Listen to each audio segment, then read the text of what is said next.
It's finally time I give my honest opinion on Skate 4. There is a lot of controversy on this game today since people have been waiting 15 years and a lot of fans are feeling let down. Some are calling it a Fortnite wannabe, people say it's not realistic enough. So today we're diving deep into Skate 4 to see the good, the bad, and the straight up confusing. Is it even worth the hype? Let's go. First and foremost, the graphics. A lot of people say it looks too much like Fortnite.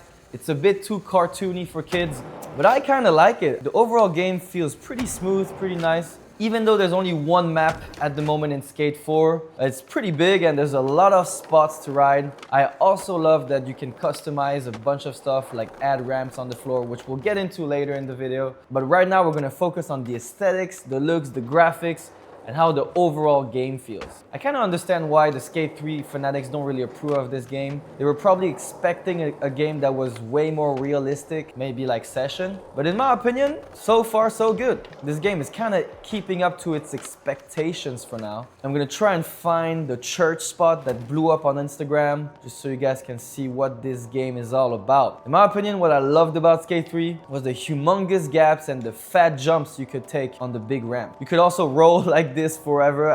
Don't ask me why they put this in the game. Shout out to the developers for doing these funny stuff. I will say one thing about this game, especially on the character customization, ain't that good. And most of the setup t-shirts you have at the beginning are pretty much gay as fuck. Or even having some pro skaters in the game would actually be fun. What I don't know is, are they trying too hard to appeal to the new or casual players of skate so that the game is more user-friendly for younger audiences? I guess that's what they did. I'll give the graphics a 5.5 out of 10 because it still looks pretty sick. Let's move on to the tricks and the controls. This is actually the church gap that blew up all over Instagram when it first came out. And contrary to what people think, it's actually a lot easier than I thought this game. Because I'm used to playing Session, a way more realistic game. Or it's actually a skate simulation, so it's a lot harder. This game kind of have magnets and a lot of different options to land and grind tricks.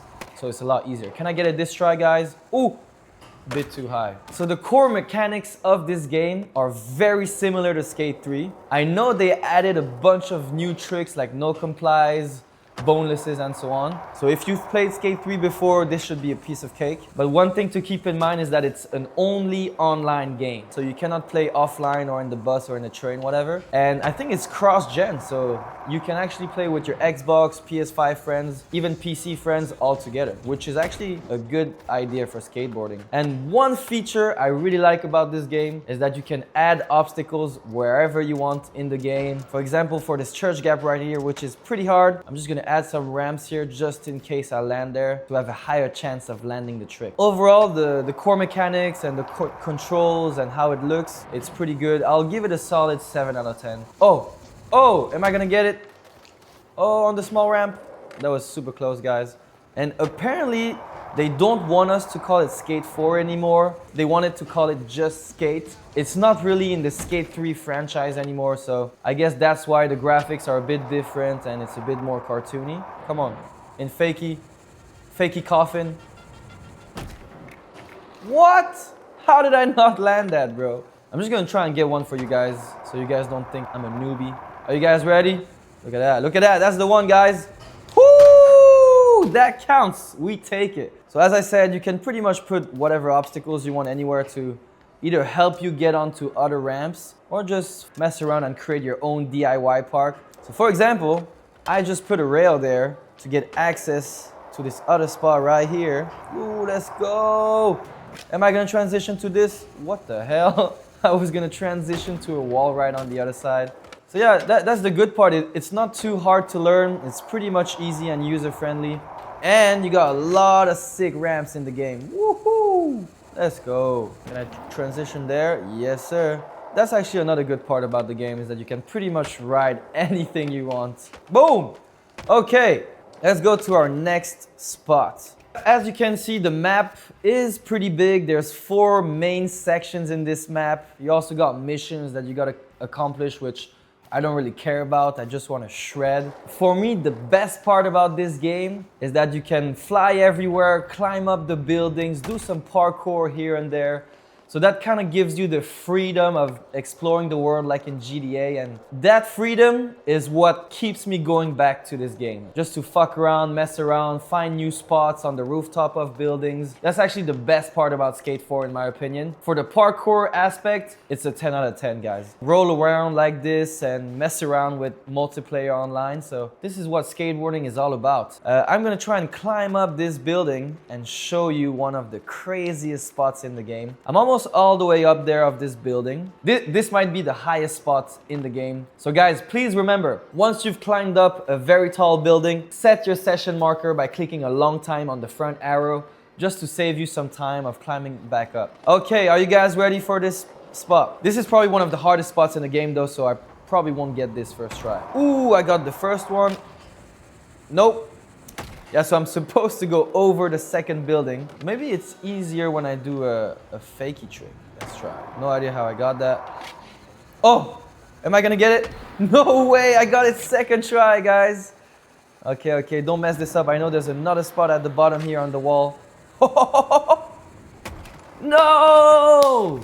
That was so close, guys. I've never got a second try. So in terms of spots and cruising around or parkouring around, I'll give this a 10 out of 10, guys. Oh yeah, so now that we are on this building, there's actually another famous spot. I know there's a little pool spot right here. Oh, I got it though. Let's go. What the hell is happening? Boom! So I didn't even take the time to customize my character because it just looks so bad. Maybe this helmet will look less gay than his hair. So I'll put the helmet. The style is a bit too much Gen Z or TikTok-y, which doesn't make any sense for a skateboarding street game. They messed up pretty bad on that. You can change the skin colors, you can change the body type, the weight. If you want your character to be a misgendered person, you can do that as well. They can be cisgendered, non-binary. You can add chests on a guy. Like, what the fuck is this, guys? You can add hips. Just for the sake of it, I'm gonna add everything to the max. I have the craziest build. Oh my god, this is gonna be hectic. You see, that's actually pretty funny. That's why I'm saying it's a bit too Gen Z style. Well, we got that bunda at least, bro. God damn, look at that bunda.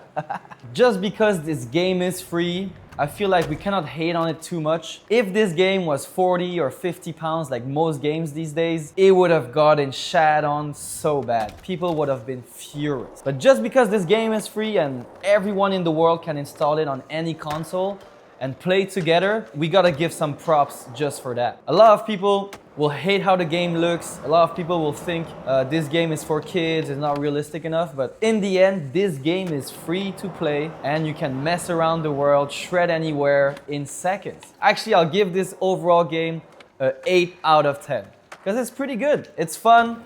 You can pretty much customize what you want in terms of rails, in terms of tricks. I got lost in the city for hours and hours and I've not gotten bored of it just yet, even though I had this game since 2 months because I was in the playtest. But yeah, if you guys want to see more Skate 4 content before it comes out, because it's coming out in about 2 weeks on September 16th, let me know what you guys want to see. Do you guys want to see the settings to make this game more realistic? Or do you guys want to see the biggest ramps like in Skate 3? At the Mega Super Ultra Park? Let me know in the comments, guys. I'm curious to see what you guys think about this game. Also, give me your ratings out of 10 in the comments below. And anyways, smash that subscribe button and see you on the next video, guys. Peace out.